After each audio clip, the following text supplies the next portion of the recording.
Martin, salut! Bonjour. Il y a un petit délai. Bon matin, bonsoir à vous. Oui, on va avertir nos auditeurs qu'il y a un petit délai. Patrick Dubuc, t'es un gars originaire de la région de Québec. Oui, je suis originaire de Lac-Saint-Jean dans le comté de Portneuf. T'as quitté la région de Québec autour des années, fin des années 90, début 2000?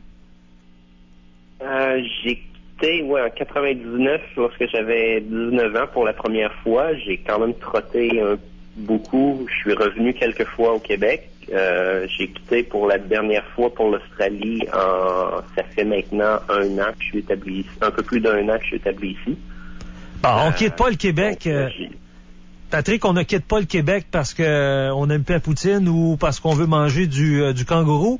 Quelle est la raison pour laquelle toi tu décides de quitter et tu restes là depuis plusieurs années? Et de ce que je peux lire sur le site quitterlequebec.com, t'as l'air à aimer ça, puis il y a des avantages à rester en Australie. Oui, absolument. Ma raison de départ au début, c'était vraiment plus pour le goût de l'aventure, puis d'aller découvrir autre chose, d'autres approches dans le monde. La raison pour laquelle ma conjointe et moi on a quitté pour l'Australie, mais c'était un peu pour une dernière chance pour vivre une aventure de ce type-là. C'était la dernière chance qu'on avait pour obtenir notre visa avant l'âge de la trentaine d'années. Donc, on a décidé de sauter dans le bateau. Puis, on est venu ici en essayant de voir qu'est-ce qu'elle est en devenir. On n'avait aucun plan. On est débarqué à l'aéroport sans nécessairement savoir où est-ce qu'on allait aller. Donc, on a décidé de tester le marché.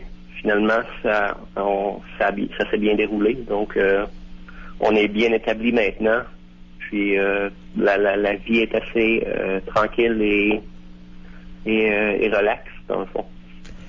Le Parti québécois qui est au pouvoir depuis 37 jours à peu près, là, on est rendu à ça là, au niveau du décompte. Cette semaine, ils en ont fait plusieurs gaffes depuis un mois et il y en a une qui nous a marqué cette semaine, c'est qu'on semble ne pas accorder beaucoup d'importance à ce que les Québécois soient bilingues, trilingues et qu'on connaisse bien l'anglais. Je suppose que maudit tabarouette, ça t'a aidé, toi, d'avoir une certaine aisance avec l'anglais en Australie? Oui, absolument. C'est sûr que moi, je travaille déjà avec le public beaucoup. Je fais de la médiation dans le cadre de mon travail, puis surtout de la médiation légale. Donc, de pas connaître les termes ou de pas connaître les approches, d'être capable d'exprimer des concepts, ça aurait été un problème vraiment pour avoir la chance d'explorer puis d'avoir l'expérience de travail que j'ai en ce moment. Donc, c'est sûr que ma connaissance de l'anglais, je l'ai pas mal appris sur le tas ou en étant un enfant de Sesame Street dans ma jeunesse. Donc, ça a été ce qui m'a aidé le plus, disons, que le système d'éducation, je pourrais dire. Parle-nous-en du système d'éducation, la santé, c'est deux domaines, deux secteurs importants aussi au Québec qui touchent une bonne partie du budget québécois. Ça ressemble à quoi, les écoles publiques, privées, l'accessibilité, la santé? Hier, je suis allé à l'urgence, j'ai passé 5 heures là encore juste pour me faire dire par un docteur que j'aurai un rendez-vous dans un mois. J'ai attendu 5 heures. Est-ce que ça ressemble à ça en Australie? Le système de santé ici, dans le fond, c'est un peu le système à deux vitesses. Donc, il y a le système public qui est Medicare, qui couvre l'entièreté de la population. Mais c'est un système où est-ce que, dans le fond, le public va payer d'abord et va se faire rembourser par la suite. Donc, j'ai personnellement pas eu d'expérience encore avec le système. Ma conjointe, elle a eu un rendez-vous il y a quelques mois. Le montant pour son rendez-vous pour rencontrer un spécialiste, c'était dans le fond pratiquement immédiat. Ça a pris 2 semaines. Donc, nous, on habite en région, donc c'est évident qu'on est loin des grandes villes. Donc, il y a ça à tenir en contexte. Mais on habite dans le fond, ça a pris 2 semaines pour avoir le rendez-vous avec le spécialiste dans la ville locale où on habite. Ça a coûté 65 $, et le lendemain, par transfert bancaire, Medicare remboursait 40 $. Je voulais savoir, Donc, Patrick, qu'est-ce qui a fait que vous avez arrêté votre idée sur l'Australie plus qu'ailleurs? Tu t'as dit tout à l'heure que vous aviez visité beaucoup d'autres endroits, mais pourquoi plus l'Australie? Ma conjointe et moi, on s'est rencontrés en Europe parce que j'habitais en Belgique, en Angleterre, et j'ai travaillé également en Éthiopie préalablement par le passé. On était revenu, ma conjointe est américaine. On était revenu ici, on était revenu à Québec, au Canada, pour 2 ans, lorsque je suis revenu d'Éthiopie pour un peu passer par le processus d'immigration au Canada. On était toujours tenté à retourner en Europe. C'était vraiment notre choix premier, mais avec la crise économique, puis le marché de l'emploi était pas trop favorable durant le moment. Donc, moi, avec mon cheminement professionnel en urbanisme, le marché en Australie, il y avait beaucoup dans les journaux professionnels, il y avait beaucoup d'ouverture de postes puis de demandes. Donc, c'était un peu un des points d'attraction, le fait qu'on n'était jamais venu. Donc, c'était vraiment pour la découverte. Donc, on a décidé de venir pour tester le marché. Puis, si jamais ça marchait pas, on allait simplement visiter le pays, visiter l'Asie. On vous accepte comme ça dans le pays. Vous n'avez pas besoin de... On vous accepte comme ça. Vous êtes des... Ouais. Oui, on a dû passer, c'est sûr, on a obtenu notre visa, mais pour l'Australie, ce qui était favorable pour nous en étant Canadiens, mais c'est le Commonwealth. Donc, le fait que le système légal est similaire, donc on avait accès au visa comme le Working Holiday avec le visa de travail sous le Commonwealth britannique. Donc, ça, c'était assez aisé à obtenir. Ça s'est fait simplement par Internet.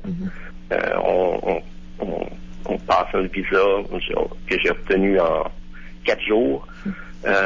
Puis, finalement, 1 an plus tard, on a décidé de prendre l'avion, de venir, puis de tester le marché du travail, ce qui n'a pas été immédiat. Ça m'a quand même pris 4 mois avant d'obtenir un poste, 4 mois d'application, puis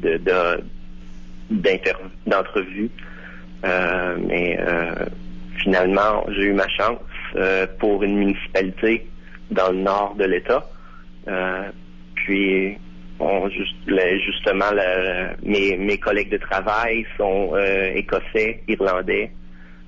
Donc, il y avait la pénurie de professionnels, puis en sachant que en étant du Commonwealth, on avait la chance de bien s'établir et de connaître le système assez aisément. Donc, ça a été très bien. Par rapport à la vie au Québec et au Canada en général, est-ce qu'il y a des différences majeures à vivre en Australie, à part conduire à gauche, mettons, là, dans le quotidien de tous les jours? Puis de voir des kangourous. Puis de voir des kangourous. Est-ce qu'il y a des choses qui sont différentes dans la vie quotidienne en Australie par rapport au Québec? Il y a beaucoup de similarités parce que c'est quand même un pays occidental qui est établi un peu avec c'est une ancienne colonie britannique. C'est sûr que la nature, les arbres, les animaux et tout, c'est extrêmement différent. Le climat, ça a l'air de quoi? Le climat, c'est les gens qui vont voyager un peu dans le nord de la France, la Belgique ou l'Angleterre vont savoir que on a un hiver ici aussi et que c'est pas nécessairement super. Je veux dire, ça peut être frais. Comme là, en ce moment, on a 13 degrés. Au moins, ça se réchauffe avec la journée qui arrive. Mais je dirais qu'il y a les extrêmes où est-ce que, en été, on va certainement passer le 40 degrés. Ça peut être semi-désertique, donc la nuit, la température va tomber très rapidement. Sinon, l'hiver, c'est nuageux, frais, puis les inondations ou les pluies vont être très fréquentes. Moi, ça va m'avoir pris ici Mon deuxième mois de travail, on est tombé en notre région. On est tombé en urgence dans les inondations qui ont duré pendant 2-3 semaines, où est-ce que ça a été un peu le chamboulement au travail là-dessus. Donc, ça les pluies d'hiver, mais les pluies de l'année où est-ce que je suis arrivé ici, c'était après 10 ans de sécheresse. Donc, ça peut être un peu extrême. Sinon, je dirais ce qui est différent, c'est que l'importation de produits est très, très limitée, ce qui fait que la majorité des produits sont faits en Australie. Donc, Patrick, c'est saisonnier pour obtenir les fruits et légumes. Oui? Patrick, en 30 secondes, parce qu'on doit te laisser, moi, s'il y a une chose qui me fait peur dans la vie, c'est de tomber face à face avec un requin blanc.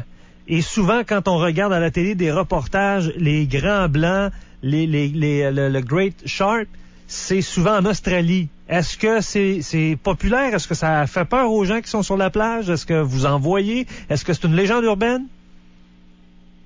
Il y en a. Ça va être plus dans le nord du pays. Par contre, sur la côte du Queensland, je dirais, moi, dans ma région, ce qu'il faut surtout porter attention, c'est les serpents et les araignées. Ce qui est assez commun, j'en vois moi-même lorsque je fais des inspections au travail. Donc, on y porte attention, on se tient au courant de leur style de vie. Mais maintenant, j'ai passé la paranoïa, mais après tout le temps. Donc, je suis plus habitué maintenant. Patrick Dubuc, en direct de l'Australie, merci bien. Merci. Bye-bye. Patrick, c'est un gars de la région de Québec, Grand Port-Neuf, qui a quitté en 99. Sa blonde était anglophone.